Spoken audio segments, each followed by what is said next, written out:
pemilih. Dan itu lucu pastinya di grup ya. Ayo kita JR dulu untuk pemilih. Gladi resik dulu nih dari awal sampai akhir. Kalau ada yang salah, ngulang lagi dari awal. Ya. Kira-kira nanti pas dihitung, yang menang, nanti menang juga nggak ya dia? Sebenarnya kita masih akan punya waktu untuk melihat perkembangan di kampanye. Dan masih ada update pilkada lainnya, usai jeda kami kembali untuk Anda.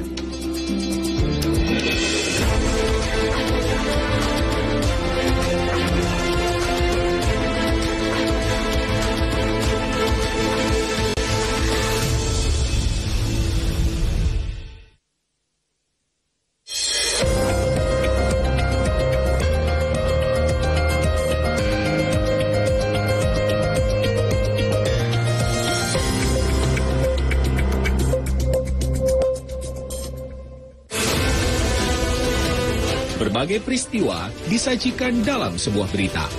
Berbagai informasi disajikan sesuai fakta. Pelantikan sejumlah pejabat negara digelar di Istana Negara Jakarta. Sebanyak 28 pejabat dilantik, mulai Ketua Mahkamah Agung. Dikemas dalam program Update Petang setiap hari pukul 18 waktu Indonesia Barat. Jawa Pos TV.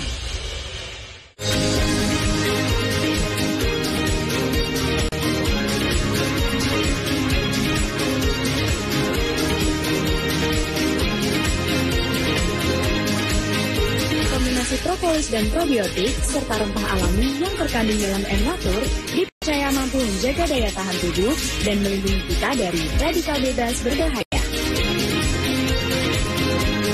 M-Natur Bitter Honey, rajanya madu pahit.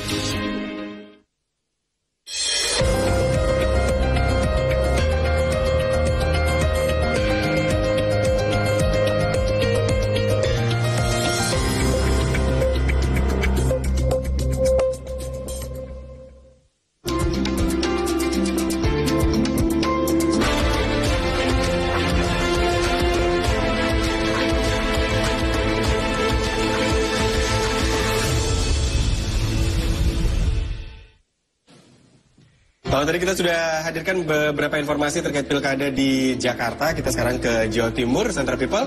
Calon Bupati Sidoarjo nomor urut 2 Ahmad Amir Aslihin alias Mas Iin ini berjanji akan support UMKM di Kota Delta Sidoarjo.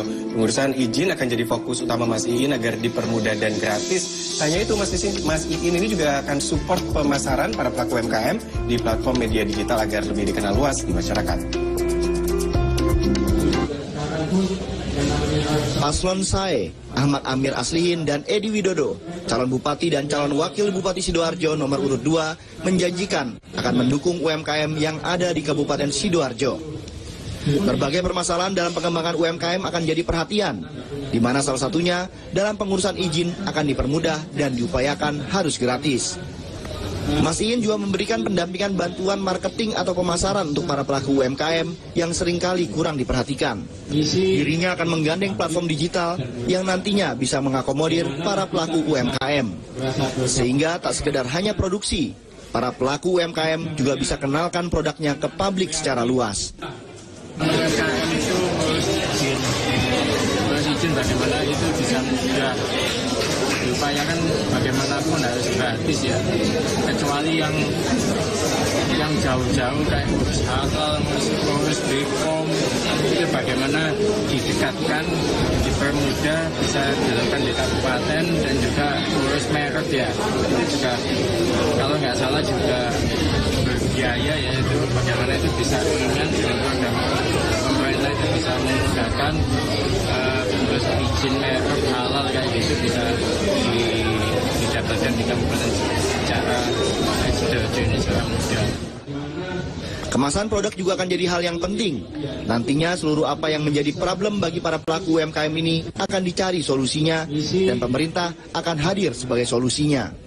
Nah, beliau ini langsung memberikan solusi di tengah masyarakat, ya kira-kira solusinya apa yang akan dijanjikan. Jadi masyarakat tahu kira-kira grandesennya itu apa, Saya jadi inget debat master plan-nya itu apa, ya kan? Bisa jadi. Ya memang kalau kampanye tuh jangan cuma sekedar permukaan tapi detail gitu loh. Solusinya tuh apa? Misalnya izin dipermudah bahkan gratis untuk UMKM. Nanti dijanjikan untuk pemasarannya dengan cara seperti apa gitu. Nah itu baru ketika sudah kita tahu, oh ternyata master plan-nya apa. Nah, grand design-nya gimana? Jadi orang-orang itu buat memilih paslon ini itu kayak, oh karena memang ini satu visi dengan keinginan saya ke depannya, jadi saya pilih beliau. Cocok deh, coblos gitu. Jadi ya sudahlah ya, kita doakan untuk pilkada Sidoarjo ya berarti ya. Semoga berjalan dengan lancar dan pemimpinnya semoga nggak ditahan lagi. Iya, ini warga soalnya ya. Saya sudah menajah tangan saya ini karena tadi kamu bilang mari kita mendoakan bersama-sama. Amin. Karena Sidoarjo menjadi salah satu kabupaten di Indonesia, daerah kedua di Indonesia yang selalu ditahan. Pemimpinnya itu 3 kali berturut-turut terjerat korupsi. Ya ada daerah lain juga sih, tapi termasuk Sidoarjo juga gitu loh ya. Makanya harus punya pemimpin yang lebih baik habis ini. Oke, ya kita dari Sidoarjo kita langsung beralih ke Jawa Timur nih ya, yang dimana Kofifa Indar Parawansa, Cagup Jatim nomor urut 2, sapa para pedagang tradisional di Pasar Larangan Sidoarjo, Jawa Timur. Ajak para pedagang agar melek literasi digital. Kofifa dorong pedagang agar tidak menjadi penjual yang pasif, namun mampu menjadi marketer yang bisa menjual dagangannya secara offline dan juga online.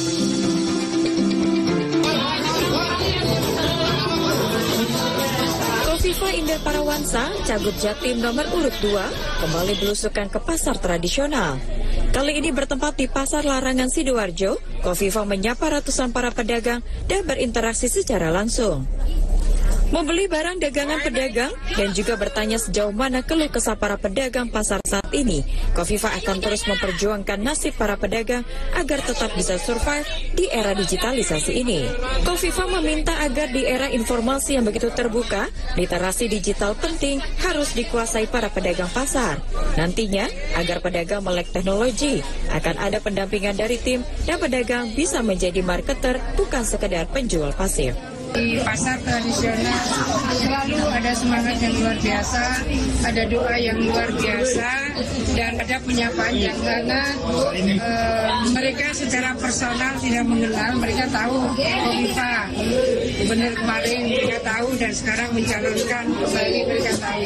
Tapi bahwa dari proses yang saya selalu bersapa dengan penjual maupun pembeli di pasar tradisional, ada doa yang luar biasa, ada semangat yang luar biasa, dan tentu doa itu doa-doa kebaikan mudah-mudahan kembali kepada mereka semuanya, dan mereka tentu berharap bahwa akan meningkat skala ekonominya. Nah sekarang yang dibutuhkan antara lain memang sebagai literasi pasar. Yang kedua adalah literasi digital. Jadi juga ada yang menyampaikan mau, tapi saya nggak ngerti ya di kursus gitu. Ada pendampingan, ada kursus, ada pendampingan, ada aplikasi yang disosialisasikan sehingga mereka bisa berjualan dengan pembeli langsung maupun pembeli secara online. Hari ini memang mereka sudah harus menjadi marketer. Biasanya mungkin agak pasif ya menunggu pembeli, tapi sekarang mereka sudah harus menjadi pemasar dari produk-produk yang mereka pasarkan. Jadi literasi digital itu menjadi kebutuhan pokok bagi pasar-pasar tradisional di Jawa Timur dan di Indonesia pada umumnya. Pedagang pasar akan terus didorong bisa melek literasi digital sehingga mampu menjual dagangannya tak hanya secara offline semata, namun juga secara online di berbagai platform media sosial. Ramai sekali ya kalau misalnya Ibu Kofifa kawan ke pasar-pasar, semuanya pengen melihat langsung, Ibu Kofifa pengen ngobrol langsung. Salim. Ya kan? Salim. Ya kan biasa adat di tradisi di Ponpes kan gitu, salim sama Bu Nyai. Iya. Kan? Salimnya tuh sampai gitu. Iya, nunduk banget ya. Jadi emang itu udah nuansa Jawa Timur banget lah kalau udah kayak gitu, dan itu ada di pasar-pasar. Kemarin paslon yang lain juga datang ke pasar, kok ada pendamping yang sama ya kita lihat ya. Iya. Ada Mbak dan Mas yang sama di sana. Oh iya, ganti kita itu loh, nganggur kok. Mungkin mereka tuh presenter atau mungkin buzzer, enggak ya. Atau memang ada acara influencernya. Sekarang kok semuanya boleh bergerak juga. Bisa boleh.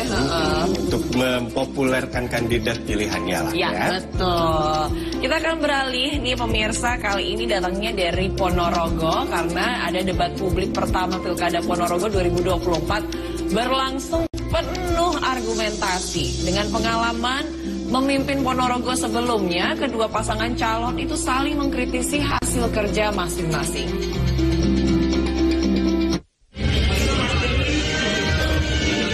Debat publik pertama Pilkada Ponorogo 2024 berlangsung seru. Pasangan calon nomor urut 1 Ipong Muklisoni dan Segoro Luhur Kusumodaru serta paslon nomor urut 2 Sugiri Sancoko dan Lisdia Rita menyampaikan visi misi dan program kerja. Kedua paslon juga saling mengkritisi hasil kerja masing-masing selama memimpin Bumi Reog. Ipong mengibaratkan debat ini sebagai pertarungan El Clasico. Dia menilai debat berlangsung seru lantaran kedua paslon sama-sama pernah memimpin Ponorogo. Bupati Ponorogo periode 2016-2021 itu meyakini Pilkada 2024 berlangsung damai dan aman. Kita ingin mau sampaikan sampai semua dan saya mendengar jawaban yang mohon maaf gak nyambung lah. Itu menurut saya. Dan ini tanda kutip pertarungan antara dengan Pak Ipong dengan Pak Giri kan beberapa orang menyebut El Clasico. Ini seperti apa Pak? Apa memang seru layaknya sepak bola atau seperti apa? Ya. Ya memang seru, diakui seru. Ya. Dan memang ya El Clasico ini. Ya, memang seru. Gak apa-apa kita jalani saja. Dan saya yakin seseru apapun tetap damai, aman. Di pihak lain, Sugiri memanfaatkan debat untuk memaparkan visi dan misinya dengan jelas. Menurut Bupati Ponorogo periode 2021-2024 itu, debat publik ini menjadi ajang adu gagasan. Debat adu gagasan. Dan mudah-mudahan yang paling penting bagaimana kita bekerja. Dari dulu kan saya tidak pernah bisa berkata-kata, kita hanya bekerja keras. Pak Ipong ini sifatnya begitu. Program Bapak, tapi Bapak sudah mengamini titik beliau tentang marbot tadi yang umroh ya. Ya kan kira-kira apa Pak? Ya itu kan yang bagus ya memang ada kan marbot bagus tapi kan nggak ada. Maka saya kalaupun fiskal kita kuat kenapa tidak? Tapi jangan sampai kalau duit kita banyak semakin menguasai semakin senang. Tapi nanti ketika sudah duitnya banyak ini duitnya sempit apalagi tidak ada satu orang. Ketua KPU Ponorogo Gaguk Ika Prayitna mengklaim debat publik perdana berlangsung lancar dan sukses. Seluruh paslon mampu menyampaikan visi misinya dengan jelas. Ya, alhamdulillah itu berjalan lancar dan tertib. Alhamdulillah ini semua paslon terlihat bisa mengekspresikan misi dan visinya secara jelas. Kalau evaluasinya seperti apa Pak? Baik, evaluasi secara umum baik dan keduanya sudah merasa saya lihat tadi kita sama-sama saksikan bisa mengekspresikan visi-visinya itu aja. Ke depan untuk debat kapan Pak? Sama debat 6 November ya. Yang kedua ya. KPU Ponorogo telah menjadwalkan debat publik kedua pada 6 November dan debat publik ketiga pada 20 November. KPU akan menyiapkan tema yang berbeda-beda di setiap pelaksanaan debat.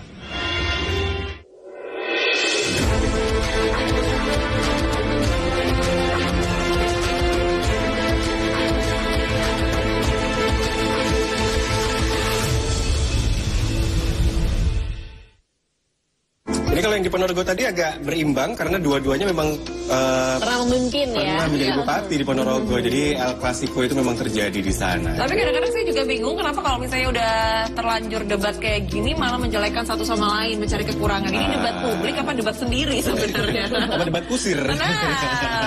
Jadi boleh sebenarnya mengkritisi tapi nggak harus menjatuhkan atau menjelekkan, tapi ditonjolkan aja program kedepannya yang bagus tuh apa. Setuju, kayak adu bakat. Harusnya gitu aku yang jadi paslon. Harusnya aku menjadi satenya. Sate Ponorogo. Jadi harusnya saya yang jadi reoknya. Reok dia habis ini ya. Ya udah, biarkan Nola bersiapan untuk reok dulu. Kami usai jeda akan kembali untuk Anda di Jawa Post Update.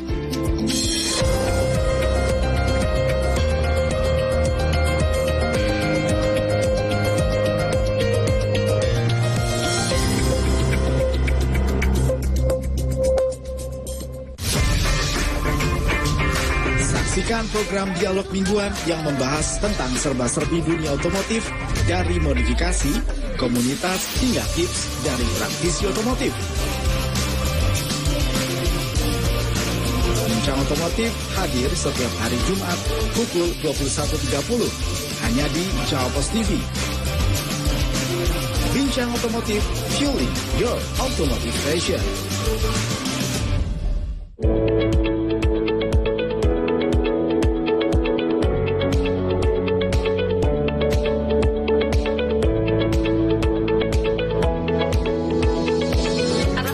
Terbuat dari 100% bahan herbal alami yang diolah dengan menggunakan teknologi nano yang merupakan partikel yang mampu merubah herbal menjadi ribuan kali lebih kecil sehingga dapat lebih cepat diserap oleh tubuh.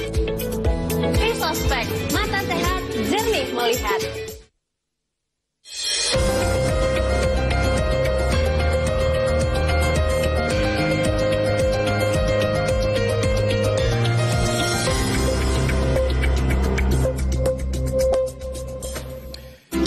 Kalau saya perhatikan waktu, sekarang sudah mendekat ke jam 9 pagi waktu Indonesia Barat. Nusantara People masih di Jawa Pos Update. Sekarang kita ke informasi selanjutnya. Ada ratusan orang dari berbagai organisasi masyarakat di Magetan menggelar aksi demonstrasi pada Rabu pagi. Aksi ini dipicu oleh isu jual beli jabatan di lingkungan Pemkab Magetan dan tuntutan agar pejabat Bupati Magetan Nizamul mundur karena rekam jejaknya yang dinilai kurang layak.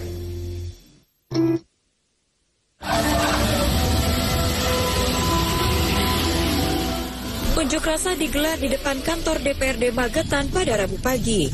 Massa dari berbagai organisasi masyarakat membawa spanduk dan poster yang menyampaikan tuntutan agar penjabat Bupati Nizamul mundur. Setelah di depan kantor DPRD Magetan, massa bergerak menuju kantor Bupati. Mereka menyampaikan aspirasi terkait dugaan jual beli jabatan yang dikaitkan dengan PJ Bupati Nizamul. Massa juga membakar simbol ornamen pocong di depan kantor Bupati sebagai bentuk protes terhadap kebijakan yang dianggap tidak berintegritas.